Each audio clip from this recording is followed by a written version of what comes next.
റിജിൽ മാപ്പിറ്റി, മുസ്ലിം മഠത്തിൽ CB ഗോപിനാഥ്, അമൃത രാമകൃഷ്ണൻ, ഷീജ മഠത്തിൽ Johnson Thomas, Sameer, Rasheed വായ്, സെക്രട്ടറി റസീന, വേദിയിലെ മറ്റു വിശിഷ്ടാതിഥികളെ, സഹോദരി സഹോദരന്മാരെ, ഒരു പോരാട്ടത്തിന് ഇറങ്ങുകയാണ് ഞാനെന്നുകൾ. ആ പോരാട്ടം കഴിഞ്ഞ കാല പോരാട്ടം പോലെയല്ല. കേരളത്തിന്റെ രാഷ്ട്രീയ മണ്ഡലത്തിൽ ഐക്യജനാധിപത്യ മുന്നണിയുടെ വേരുറപ്പിക്കാനുള്ള ഒരു പോരാട്ടത്തിന്റെ ഭാഗമാണ് ഈ വരാൻ പോകുന്ന തെരഞ്ഞെടുപ്പ്. ജനമനസ്സിന്റെ അകത്ത് സ്ഥായിയായ സ്ഥാനമുണ്ടാക്കി നാടിനെ ഉള്ളം കയ്യിലെടുത്ത് ഈ നാടിനെ മാറ്റിമറിക്കാൻ സാധിക്കുന്ന ഒരു തെരഞ്ഞെടുപ്പായി നമുക്കതിനെ മാറ്റേണ്ടതായിട്ടുണ്ട്.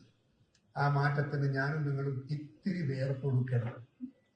ആ വിയർപ്പൊഴുക്കാനുള്ള നല്ല മനസ്സ് നിങ്ങൾ കാണിച്ചാൽ ജനാധിപത്യ സംവിധാനത്തിന്റെ ശക്തമായ വേരോട്ടം കേരളത്തിന്റെ രാഷ്ട്രീയ മണ്ഡലത്തിൽ ഉണ്ടാക്കിയെടുക്കാൻ നമുക്ക് സാധിക്കുമെന്ന സത്യം എന്റെ പ്രിയപ്പെട്ടവർ ഓർക്കണം എന്ന് ഞാൻ നിങ്ങളോട് ആവശ്യപ്പെടുകയാണ്.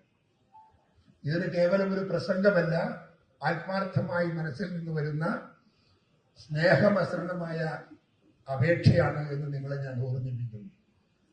നമ്മുടെ മനസ്സിൻ്റെ അകത്ത് ഇതൊരു സ്ഥായിയായ വിചാരമായി മാറ്റിയെടുത്ത് നാടിലെ ജനങ്ങളുടെ ഹൃദയത്തിൽ നമുക്ക് സ്ഥാനം നേടിയെടുക്കാൻ സാധിക്കുന്ന രീതിയിൽ പോരാട്ടത്തിന്റെ കരുത്ത് വർദ്ധിപ്പിക്കണം എന്നുകൂടി നിങ്ങളോട് ഞാൻ ആവശ്യപ്പെട്ടുകൊണ്ട് എൻ്റെ വാക്കുകൾ ഞാൻ അവസാനിപ്പിക്കുന്നു. ഇവിടെ ഒരുപാട് നേതാക്കന്മാരുണ്ട്, സഹപ്രവർത്തകന്മാർ ഒരുപാടുണ്ട്. അതുകൊണ്ട് വലിയ പ്രസംഗത്തിന് നമുക്ക് സൗകര്യമില്ല.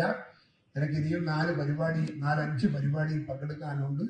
എല്ലാ സ്ഥലത്തുനിന്നും ഫോൺ കോൾ വന്നുകൊണ്ടിരിക്കുന്നു. അതുകൊണ്ട് വാക്കുകൾ ചുരുക്കുന്നു. നിങ്ങളെല്ലാം കാണാൻ സാധിച്ചതിൽ ആ നല്ല സന്തോഷത്തിനാണ് ഞാനുള്ളത്.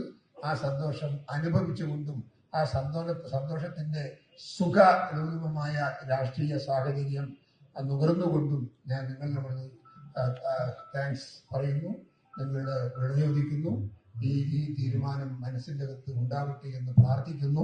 ഒരിക്കൽ കൂടി അപേക്ഷിക്കട്ടെ, ഈ രാഷ്ട്രീയ വിജയം നമ്മുടെ രാഷ്ട്രീയ വിജയത്തിന്റെ ഏറ്റവും വലിയ കൊട്ടുമുട്ടിയിലേക്ക് എത്തിക്കാൻ സാധിക്കുന്ന ഒരു പോരാട്ടത്തിന്റെ തുടക്കമായി ഇതിനെ മാറ്റാൻ നിങ്ങൾക്ക് സാധിക്കണമെന്ന് മാത്രം നിങ്ങളുടെ മുമ്പിൽ സമർപ്പിച്ചുകൊണ്ട് എന്റെ വാക്കുകൾ ചുരുക്കുന്നു.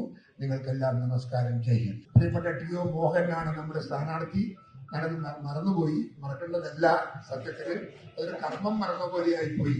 അപ്പോൾ ഞാനത് ദുഃഖത്തോടെ ഞാൻ ക്ഷമ പറയുന്നു. അതുകൊണ്ട് പ്രിയപ്പെട്ട TO മോഹൻ, നിങ്ങളുടെയൊക്കെ മനസ്സിൽ എന്നും നിലനിൽക്കാൻ സാധിക്കുന്ന കരുത്തുള്ള ഒരു പൊതുപ്രവർത്തകൻ, നാടിന്റെ മാറ്റങ്ങൾക്ക് വേണ്ടി ശക്തമായി പോരാട്ടം നടത്തുന്ന ഒരു ചെറുപ്പക്കാരൻ. ആ ചെറുപ്പക്കാരന്റെ പ്രവർത്തനങ്ങൾ നമ്മുടെ നാടിനെ നന്നാക്കാൻ നമുക്ക് ഉപകരിക്കുമാറാകട്ടെ എന്ന് പ്രാർത്ഥിച്ചുകൊണ്ടും അതിനുള്ള കഴിവും പ്രാപ്തിയും അദ്ദേഹത്തിന് ദൈവം നൽകട്ടെ എന്ന് പ്രാർത്ഥിച്ചുകൊണ്ട് ഞാൻ എന്റെ വാക്ക് അവസാനിപ്പിക്കുന്നു. നമസ്കാരം. ജയ് ഹിന്ദ്.